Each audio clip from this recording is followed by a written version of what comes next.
대한민국 해군이 야심차게 개발한 신형 이지스 구축함 정조대왕함이 진수 2년 만에 드디어 취역식을 가졌습니다. 지난달 말 우리 해군에 인도된 정조대왕함은 2일 부산작전기지에 취역해 정식으로 해군 함정이 되었는데요. 우리 해군 첫 8,200톤급 이지스 구축함인 정조대왕함은 그동안 실사격 훈련 등으로 이미 그 성능을 뽐내며 해군 관계자들과 국민들의 기대를 한몸에 받았습니다. 그 엄청난 스펙에 이게 정말 구축함인지 아니면 우리 해군이 새로 개발하고 있다는 소문의 합동화력함인지 의심받을 정도였죠. 그래서 정조대왕함이 해군에 인도되자 우리 언론만 아니라 해외에서까지도 관심을 드러냈는데요. 진수 2년 만에 드디어 해군의 품에 안기게 된 정조대왕함이 세계적으로도 주목받는 이유가 무엇인지 자세히 알아보겠습니다. 전통적으로 구축함은 아군 함선에 접근하려는 어뢰정이나 고속정, 잠수함, 적 항공기를 사전에 공격해 이들에게 아군이 피해를 입는 것을 막는 역할을 수행했습니다. 여기에다 이번 영상에서 다루는 정조대왕함과 같은 흔히들 말하는 이지스 구축함은 또 다른 중요한 역할도 맡고 있습니다. 바로 적탄도 미사일과 극초음속 미사일을 사전에 격퇴하는 건데요. 단순히 바다 위에서만이 아니라 지상에 있는 표적을 향해서 날아가는 것들까지 요격할 수 있기에 해군을 넘어 전체 국가 방위에 있어서도 중요한 역할이라 할 수 있습니다. 그것도 하나만이 아니라 다수의 표적을 동시에 추적하고 요격할 수 있기에 이지스 구축함의 전략적 중요성은 아주 크죠.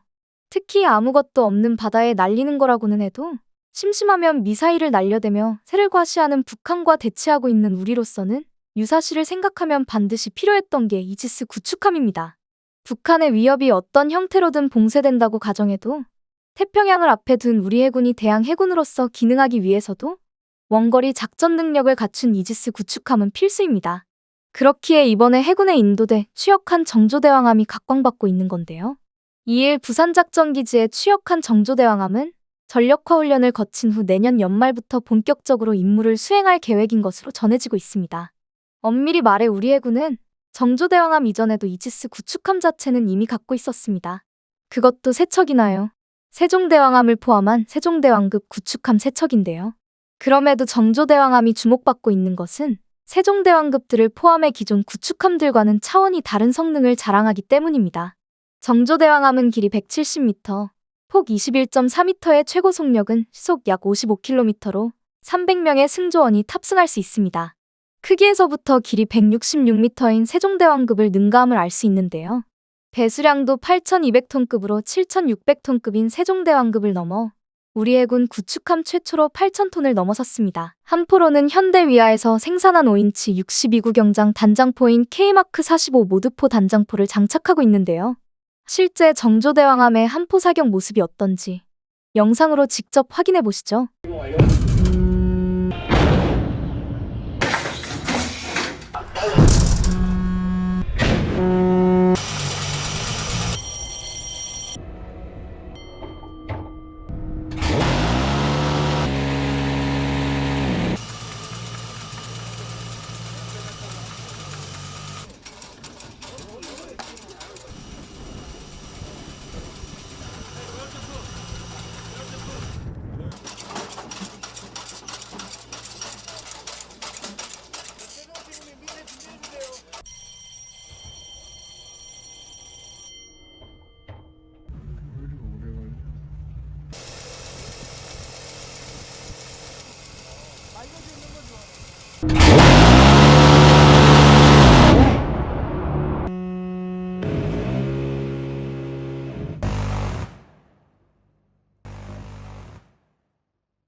보기만 해도 화끈하기 그지없는 장면인데요.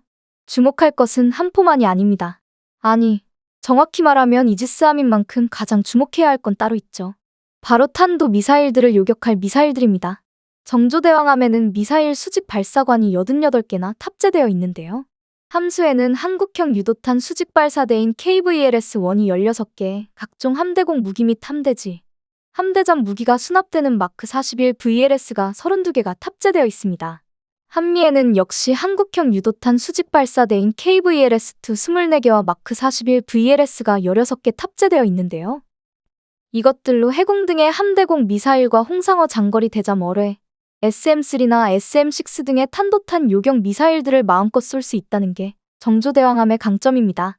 어뢰 발사관도 2개가 있어 청상어 경어뢰 등으로 상황에 따라 적 함선을 어뢰로 타격하는 것도 가능하죠.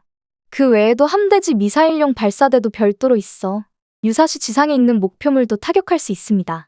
즉 정조대왕함은 무장 측면에서 보면 대지, 대함, 대공, 대잠에다 탄도탄 요격까지 어지간한 임무에는 모두 사용할 수 있다는 겁니다. 이러한 임무들을 제대로 수행하기 위해 필요하려면 무장만이 아니라 날아오는 미사일과 적 함선을 추적할 수 있는 레이더도 필수인데요. 정조대왕함에는 록히드 마틴에서 만든 AN-SPY 1DV 레이더가 탑재되어 있는데 이는 미국 이지스 함선들이 주로 쓰고 있는 것과 같은 겁니다. 즉 정조대왕함의 탐지 및 추적 능력은 미국 이지스함들과 비교해도 떨어질 게 없다는 거죠. 구체적으로 들어가면 AN-SPY 1DV의 방공 탐지 기준은 320km, 시스키밍 탐지 기준은 83km, 탄도 미사일 탐지 기준은 925km인데요. 한반도의 남북 길이가 950km라는 걸 생각하면 북한에서 날아오는 미사일들은 거의 다 탐지할 수 있다고 봐도 무방합니다. 하늘에서 날아오는 위협뿐 아니라 바다에서의 위협에 대해서도 정조대왕함은 만반의 준비를 갖추고 있습니다. 정조대왕함은 기존 구축함들보다 소나체계가 개량돼 대잠 능력이 더 강해졌는데요. 통합 소나체계를 갖춰 기존 구축함들보다 잠수함 탐지 거리가 3배 이상이나 늘어났습니다. 이로써 정조대왕함은 탐지 및 요격과 미사일 방어, 보복을 포괄하는 행상 기동형 3축 체계의 핵심으로 거듭나게 되었습니다. 이러한 전술적 중요성으로 인해 현재 정조대왕함급 이지스 구축함 2척이 추가로 건조 중인데요. 해외에서도 정조대왕함의 해군 인도에 주목하고 있습니다. 지난달 27일 울산 HD 현대중공업 조선소에서 정조대왕함의 해군 인도식이 열리자 각국 주한 외교사절들이 20여 명이나 찾았는데요. 주한 미국 영사는 물론 폴란드 대사대리, 주한 에콰도르 대사 등 우리 방산업과 연이 있는 나라 외교관들이 상당수였습니다. 미국이야 군사 동맹 관계니 말할 것도 없고 폴란드 역시 우리 무기를 대량으로 구매해 갔으니 관심을 가질 만하고 에콰도르 역시 올해 우리 해경으로부터 경비함을 양여받은 만큼 우리 해군 전력에 대한 관심이 상당하죠. 우리가 만든 함선을 우리 해군에 인도하는 거에 이렇게나 많은 외교사절이 모인 건 꽤 보기 드문 일인데요. 그만큼 우리 방산업이 세계적인 관심을 받고 있다는 것과 동시에 정조대왕함 역시 그 관심의 대상 중 하나임을 말해줬다 할 수 있죠. 세계 방산업계에서도 정조대왕함에 관심을 보이는 건 정조대왕함의 등장으로 대한민국 해군도 일본과 중국 등 주변 강대국들의 주력 이지스함에 대응할 수 있는 전력을 얻었기 때문입니다. 우선 동북아에서 가장 먼저 이지스함을 도입했던 일본을 보면 현재 마야급 구축함을 주력 이지스함으로 쓰고 있는데요. 마야급 구축함은 길이 170m에 폭은 22m로 정조대왕함과 크기가 비슷하고 배수량도 8,200톤으로 같습니다. 적어도 크기에 있어서는 정조대왕함이 일본의 이지스함과 비교해서 밀릴 게 없다는 겁니다. 그렇다면 단순 크기가 아닌 구축함으로서의 실제 성능에서는 어떨까요? 미사일 수직 발사관은 정조대왕함이 88개고 마야급이 96개로 수로 보면 마야급이 살짝 더 많은데요. 하지만 정조대왕함에 탑재된 발사관 중 24개가 KVLS2임을 생각하면 발사관 수에서 밀린다고 전체 화력에서 밀린다고 보기는 어렵습니다. KVLS2는 KVLS1과 비교해 면적은 180%, 길이 135%, 적재량은 185%의 화염 처리 능력도 135% 수준이라 차지하는 공간이 커서 많이 탑재하기는 어렵지만 그만큼 더 강력한 미사일을 쏠 수 있습니다. 따라서 발사관이 마야급보다 8개가 적다고 해서 실제 화력도 그만큼 밀린다고 볼 수는 없는데요. 그렇다면 중국이 이미 8척이나 진수에 실전 배치했고 올해 들어서만 2척 추가로 완성한 것으로 알려진 055형 구축함과 비교하면 어떨까요? 055형 구축함은 중국이 아시아 최대의 구축함이라고 자부하는 차세대 유도미사일 구축함인데요. 대다수 이지스함이 쓰는 이지스 시스템과는 다소 다른 A4CS 듀얼밴드 레이더를 써서 이지스함으로 분류되지 않는 경우도 있지만 역할은 이지스의 그것과 같기에 사실상 이지스함처럼 여겨지고 있습니다. 크기는 아시아 최대 구축함이라는 타이틀에 걸맞게 길이 180m로 정조대왕함과 마야급에 비해 길고 배수량도 만재 시기준 최대 13,000톤으로 추정돼 만재 배수량이 각각 12,000톤, 1250톤인 정조대왕함과 마야급에 비해 확연히 큽니다. 무장에 있어서는 그 크기에 걸맞게 055형은 미사일 수직 발사관이 무려 112개나 되기에 정조대왕함이 KVLS2를 24개 탑재하고 있다는 걸 감안해도 확실히 위력적으로 보이긴 합니다. 다만 관건은 이들을 다룰 만한 시스템 통합이 제대로 이루어져 있냐는 건데요.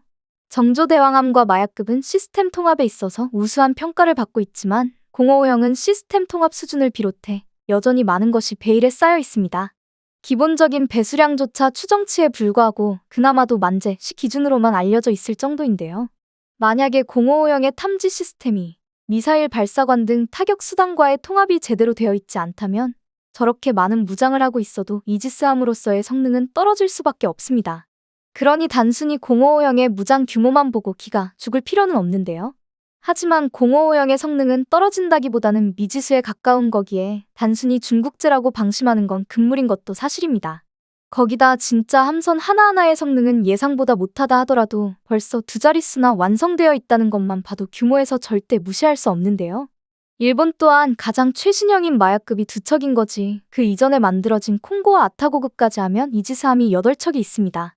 세종대왕급까지 다 포함해도 4척에 불과한 우리가 이지스함 규모에서는 여전히 한중일 3국 중 가장 밀리고 있는 건데요. 따라서 정조대왕함의 우수한 성능에만 취해 있어서는 안 되고 하루빨리 건조 중인 나머지 정조대왕급 함선들도 완성하고 계속 성능 개량을 해야 할 것입니다. 그래도 한 가지 분명한 것은 이제 우리도 세계적인 수준의 이지스함을 우리 손으로 만들 수 있는 수준이 되었다는 건데요.